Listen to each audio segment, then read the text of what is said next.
Item 25 do nosso livro da síntese do profeta Jeremias, o item 25 diz: Jeremias prediz a ruína do templo e de Jerusalém e corre perigo de morte. Jeremias capítulo 26, versículos 1 a 24. O comentário no nosso livro, eu separei o versículo 4, que diz: Se não me derdes ouvidos para andardes na minha lei que pus diante de vós. Israel poderia experimentar o perdão de Deus como os ninivitas nos dias de Jonas, mas eles não queriam andar na lei do Senhor. Abrir mão dos seus próprios caminhos não é fácil, né? E tem um pensamento, vou botar só um intervalo aqui, depois eu continuo a leitura. Pensamento que nós podemos extrair, né, dessa lição de Israel e que acontece com as pessoas. Se o homem ele começa a andar num caminho errado e ficam repetindo para ele que aquele é o caminho certo, é difícil ele se livrar desse caminho totalmente. Eu cito como exemplo na história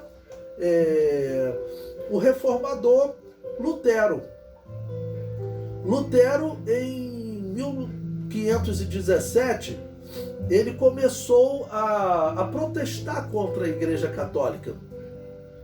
Mas quando você vê até as 95 teses que ele escreveu, você vai ver que nessas 95 teses ele só critica as indulgências. Ele ainda defende o purgatório, defende outras doutrinas, né? E um dos piores erros é ele dizer que a Igreja Católica era a igreja verdadeira. Ele acreditava que a Igreja Católica era a igreja verdadeira, quando na verdade ela sempre foi Babilônia apocalíptica. E o que ocorre? Prosseguindo nessa comparação, Lutero, ele não abandona a Igreja Católica. Só em 1521 que ele é excomungado, é expulso da Igreja Católica. E aí ele vai começar a abandonar mais doutrinas, tá ok? Inclusive ele vai se casar, né? Porém, terão doutrinas heréticas da Babilônia que ele nunca vai abandonar. Por exemplo, das 5 doutrinas da mariolatria, Lutero continuou pregando que Maria era mãe de Deus, continuou pregando que Maria nasceu sem pecado, continuou pregando que Maria ela viveu sem pecado e que ela continuou virgem, né? A virgindade perpétua de Maria, que a Igreja Católica inventou, continuou pregando que Maria não morreu, que ela ascendeu aos céus. Ele só negou que Maria era mediadora entre Deus e os homens, porque essa também é fácil de negar, né? É bem claro a Bíblia. Há um só Deus e um só mediador entre Deus e os homens. Então, é um exemplo. A pessoa está andando no caminho errado e as pessoas estão dizendo, esse é o caminho certo, esse é o caminho certo. Se a pessoa conseguir ver um ponto errado, até ela conseguir ver todos os pontos errados é muito difícil. Por isso que Lutero ele nunca teve uma conversão completa. A igreja luterana ela é completamente diferente das Assembleias de Deus, tá bom? Por quê? Porque ele manteve muitas coisas da igreja da Babilônia apocalíptica. E esse exemplo aqui que nós temos, o povo está vivendo de maneira errada há muito tempo. E os profetas de Baal, né, já tinham se tornado padrão para eles. E talvez alguém até dissesse, eles profetizam aqui há 30 anos, 40 anos, 50 anos, ou seja, já faz parte de um grupo conservador. Vamos conservar as nossas tradições aí de 30 anos. Só que essas tradições eram os profetas de Baal, né? Prosseguindo a nossa leitura, eu separei o versículo 6. E farei desta cidade uma maldição para todas as nações da terra. Deus havia prometido a Abraão que através dele e de seus descendentes, todos os povos da terra seriam abençoados. Mas eles se tornaram objeto de maldição. Então eles se tornam objeto de maldição porque eles, em vez de levar o único Deus verdadeiro, eles assimilam esses deuses falsos. Então, se alguém falasse, não existe um povo aí que só adora um Deus e eles dizem que esse é o único Deus verdadeiro, que todos os outros são falsos. Alguém diria aí, olha, tinha porque eu passei lá por essa terra de Israel e agora, além daquele Deus que eles diziam que era único, eles adoram Baal, adoram Áshera, adoram uma série de divindades. Então não existe mais nenhum povo que defenda que exista um só Deus. Então veja o que se tornou Israel para os outros povos. Eles se tornaram uma maldição. Ok? Se tornaram uma maldição para os outros povos. E aqui também é bom nós alertarmos. Eu sempre digo que a igreja ela parou de fazer referência de maneira especial ao monoteísmo. E quando nós falamos de dogma do cristianismo, eu considero o dogma número 1 do cristianismo o monoteísmo, que existe um só Deus. Mas a Igreja Católica tirou o foco do monoteísmo, colocou o foco na Trindade. Nós acreditamos na Trindade. A Trindade é uma explicação do monoteísmo. Mas, na verdade, o dogma cristão não é a Trindade. O dogma cristão é o monoteísmo. Isso é algo que eu luto para tentar corrigir dentro da Assembleia de Deus. Porque a Igreja Católica tirou o foco do monoteísmo. Eles se dizem monoteístas, mas eles colocaram como dogma a doutrina da Trindade. Eu digo que, na verdade, o nosso dogma é o monoteísmo. Um Deus que se manifesta em 3 pessoas. O Pai é Deus, o Filho é Deus, o Espírito Santo é Deus. Mas o nosso dogma é um Deus. Bom, então Jeremias está anunciando, e veja a sequência de coisas que vão acontecer, trazendo um risco de morte para ele. Bom, Jeoaquim, ele começou a reinar em 609, ele vai reinar até 597, ok? E Jeremias anuncia a destruição do templo no início do seu reinado. Jeremias capítulo 25, versículo 1. Vamos ler esse texto. Palavra que veio a Jeremias acerca de todo o povo de Judá no 4º ano de Jeoaquim, ou seja, no início do seu reinado. Ele vai reinar até 597, sabendo que essa cidade será destruída. Será levado cativo, vamos dizer, sabendo que essa cidade será destruída.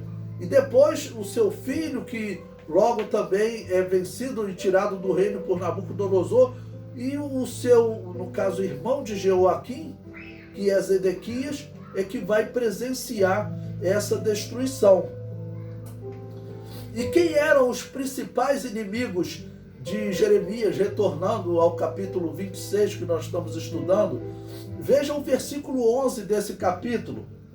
Ele diz: então falaram os sacerdotes e os profetas aos príncipes e a todo o povo, dizendo: este homem é réu de morte, porque profetizou contra esta cidade, como ouviste com os vossos ouvidos. Ou seja, os sacerdotes, os profetas, aqueles que eram para representar Deus, eles já começam a defender que Jeremias deveria morrer, tá bom? E os príncipes, então, o povo e os anciãos, vamos dizer, começam a defender Jeremias. Mas os religiosos, sacerdotes e profetas, eles condenavam Jeremias. Mas vamos ver o que os príncipes, que seriam a casa de Davi, ok? E o povo, como eles se posicionam? O versículo 26, o versículo 16, de Jeremias 26, está escrito assim: então disseram os príncipes e todo o povo aos sacerdotes e aos profetas: este homem não é réu de morte, porque em nome de Yahvé nosso Deus nos falou. Ou seja, o povo está reconhecendo que Jeremias era um profeta de Deus. Jeremias, ele profetizava desde Josias, ou seja, desde o pai de Jeoaquim, desde também do pai de Zedequias, já que eles eram irmãos, filhos de Josias. Ok? Então Jeremias, ele tinha o respeito do povo no tempo de Josias. Aí chega agora no tempo de Jeoaquim, os profetas e sacerdotes estão contra ele, mas o povo não fica contra ele. O versículo 17: Também se levantaram alguns dentre os anciãos da terra e falaram a toda a congregação do povo, dizendo: Miqueias, o morastita, profetizou nos dias de Ezequias, rei de Judá, e falou a todo o povo de Judá, dizendo: Assim disse Yahvé dos exércitos: Sião será lavrada como um campo, e Jerusalém se tornará em montões de pedras, e o monte desta casa como os altos de um bosque. Mataram-no porventura Ezequias, rei de Judá, e todo Judá? Antes não temeram estes a Yahvé, e não implorou o favor de Yahvé, e Yahvé se arrependeu do mal que falara contra eles. E nós não fazemos um grande mal contra a nossa alma? Ou seja, aqui os anciãos argumentam que cerca de 120 anos, 140 anos atrás, lá nos dias de Isaías e do rei Ezequias, teve profetas também que falaram contra Jerusalém. Eles se arrependeram e Deus deu livramento. Então, será que Deus poderá mudar com um arrependimento agora? Aí veja o versículo 20. Também houve um homem que profetizava em nome de Yahvé, Urias, filho de Semaías, de Quiriate Jearim. Ele profetizou contra esta cidade, contra esta terra, conforme todas as palavras de Jeremias.